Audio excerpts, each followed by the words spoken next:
গতকাল নিউ টাউনের ট্রলি ব্যাগে উদ্ধার বৃদ্ধের দেহ। খুন করে দেহ লোপাটের চেষ্টার অভিযোগ।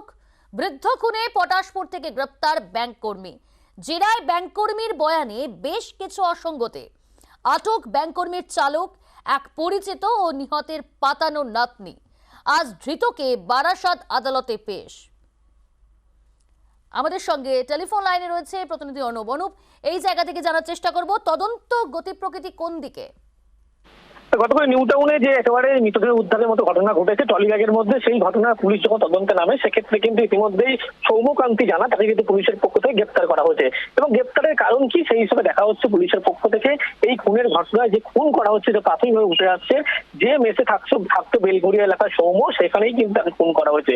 পরবর্তী ক্ষেত্রে সেখান থেকে একেবারে সরাসরি নিউ টাউনের যে একেবারে জনবসতিপূর্ণ এলাকা পিছন দিকে ঠিক অন্ধকার জায়গা, সেখানে কিন্তু সেই মৃতদেহ ট্রলি ব্যাগ ফেলে দেওয়া হয়। এরপরে যখন পুলিশ তদন্ত নামে গ্রেপ্তার করা হয়েছে সৌম্যকান্তি জানা তাকে এবং আরো তিনজন ইতিমধ্যে তাদেরকে আটক করে জিজ্ঞাসাবাদ চলছে। খুনের কারণ কি সেই হিসেবে কিন্তু পুলিশ জানার চেষ্টা করছে। ইতিমধ্যে ফরেন্সিক আধিকারিক তারাও কিন্তু গাড়ির নমুনা তারা সংগ্রহ করছে এবং কোথায় তাকে খুন করা হয়েছিল এটা পুলিশ প্রাথমিকভাবে জিজ্ঞাসাবাদে জানতে পারছে। যে মেসে তিনি থাকতেন, নাতনি যাকে নাতনি বলা হচ্ছে তাকে আটক করা হয়েছে, তার ভূমিকা কি ছিল পুলিশ কি বলছে? তারও একটা ভূমিকা আছে পুলিশের পক্ষ থেকে, ইতিমধ্যেই তাকেও জিজ্ঞাসাবাদ করা হচ্ছে, গোটা বিষয়টি খতিয়ে দেখা হচ্ছে এবং তার ভূমিকা অবশ্যই না থাকলে কিন্তু এরকম একটা ঘটনা ঘটতো না বলে এমনটা পুলিশ মনে করছে।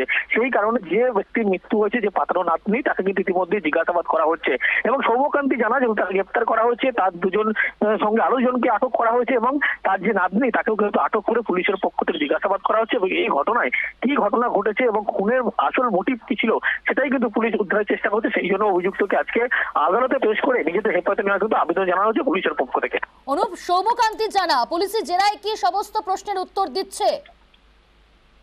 সৌম্যকান্তি জানা তাকে গতকালই গ্রেপ্তার করা হয়েছে, গতকাল রাতে তাকে জিজ্ঞাসাবাদ করা হয়েছে, কিন্তু এখনো পর্যন্ত বেশ কিছু প্রশ্নের উত্তর তিনি অধরা, তার কাছে জানতে পারছেন না। খুনের কথা কি স্বীকার করেছে সৌম্যকান্তি জানা? দেখো এখনো পর্যন্ত দীর্ঘ যে জিজ্ঞাসাবাদ সেই জিজ্ঞাসাবাদে কিন্তু খুনের কথা সরাসরি স্বীকার না করলেও পুলিশেরা জানতে পেরেছে যে খুনের যে ঘটনা সেই ঘটনার পরিকল্পনা থেকে শুরু করে খুনের ঘটনা গোটাটাই পরিকল্পিতভাবে কিন্তু একবারে বাড়িতে যেখানে তিনি মেসে থাকতেন তাকে ডাকা হয়েছিল এবং সেই মেসেই মনে করে তাকে খুন করা হয়েছে এবং সেখান থেকে দেহ লোপাট করার জন্য কিন্তু একটি অ্যাপ ক্যাব সেখানে কিন্তু নিয়ে আসা হয়েছিল এবং অ্যাপ ক্যাবে করে নিউ টাউনের নির্জন জায়গায় সেখানে মূলত ফেলে দেওয়া হয়েছিল। পরবর্তী ক্ষেত্রে যখন পটাশপুরের উদ্দেশ্যে রওনা দেয় সেই সময় কিন্তু পুলিশ তাদেরকে গ্রেপ্তার করে, যদিও খুনের কথা এখনো পর্যন্ত কিন্তু সরাসরি স্বীকার করেনি। যদিও পুলিশ জানাচ্ছে এই সৌম্যকান্তি জানাই কিন্তু গোটা খুনের পরিকল্পনা থেকে খুন এই ঘটনায় তিনিই ঘটিয়েছেন, সেই কারণে তাকে হেফাজতে নিয়ে জিজ্ঞাসাবাদ করা প্রয়োজন। যে গাড়িটি গতকাল উদ্ধার করা হয়েছে নাকা চেকিং এর সময়, যে গাড়ির পিছনের সিটে রক্ত লেগেছিল, সেই গাড়িটি কি ফরেনসিক পরীক্ষায় পাঠানো হয়েছে?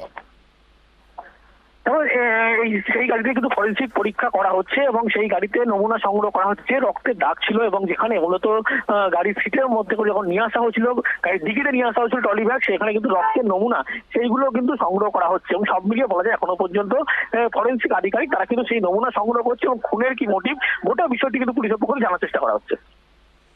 ধন্যবাদ অনুপ।